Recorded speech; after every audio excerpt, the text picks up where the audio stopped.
सबको मेरा नमस्कार। आज जो कहानी मैं सुनाने जा रही हूँ, कहानी है भाई बहन के रिश्ते की। कोई भी रिश्ता बहुत प्यारा होता है और वो तब तक बहुत प्यारा होता है जब तक उनके बीच में कोई स्वार्थ की बात ना हो। तो ये कहानी भी कुछ बिना स्वार्थ के और अनकंडीशनल लव, जिसको दुनिया बहुत तलाशती है लेकिन देने को कोई तैयार नहीं होता। तो चलिए शुरू करते हैं। कहानी शुरू होती है एक स्कूल से, जहाँ पे दो बच्चे हैं प्यारे प्यारे। बच्ची का नाम है मालिनी और बच्चे का नाम है माधव। बचपन से ही माधव की माँ नहीं होती और उसके फादर ही उसको सिंगल हैंडेडली पाल रहे होते हैं और मालिनी के कोई भाई नहीं होता। तो मालिनी बचपन से ही माधव को अपना भाई बना लेती है। एक ही क्लास में दोनों होते हैं तो अपना भाई बना लेती है और दोनों बड़े अच्छे दोस्त भी बन जाते हैं।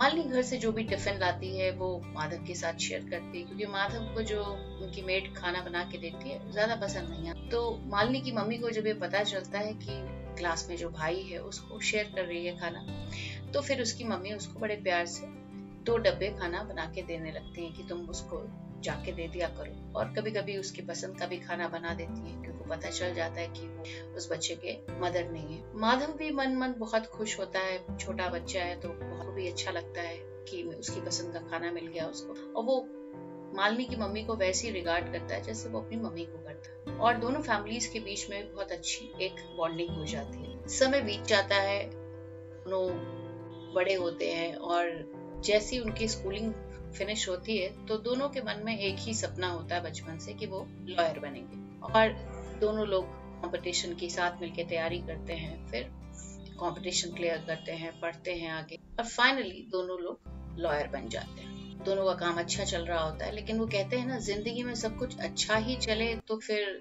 जिंदगी क्या है। इसी बीच मालिनी की तबीयत कुछ खराब रहने लगती है और बहुत दिखाने के बाद भी कुछ समझ नहीं आता कि उसको क्या प्रॉब्लम चल रही है, लेकिन वो बहुत उसको तकलीफ होती है। डॉक्टर्स डिफरेंट जितने भी टेस्ट होते हैं वो सब कंडक्ट होते हैं, तब रिपोर्ट सामने आती है मालिनी की जो दोनों किडनीज हैं वो बहुत बुरी तरीके से इफेक्टेड हैं और इन्फेक्शन इतना फैल गया है कि किडनी ट्रांसप्लांट करानी पड़ेगी, नहीं तो फिर लाइफ को थ्रेट है।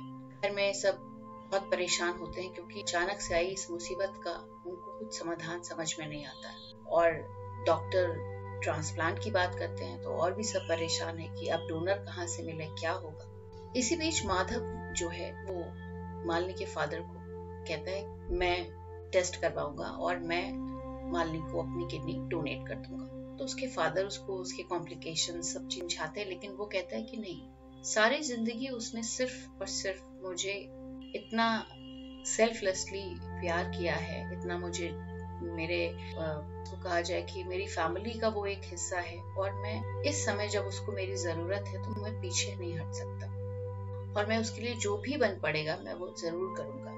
और माधव जो है मन बना लेता है कि नहीं, मुझे उसको किसी तरह बचाना है। डॉक्टर के पास जाता है और सारी फॉर्मेलिटीज होती हैं, डॉक्टर उसको समझाते हैं। फाइनली रिपोर्ट आती है तो ये होता है कि हाँ, माधव अपनी किडनी डोनेट कर सकता है, किडनी मैच हो गई है।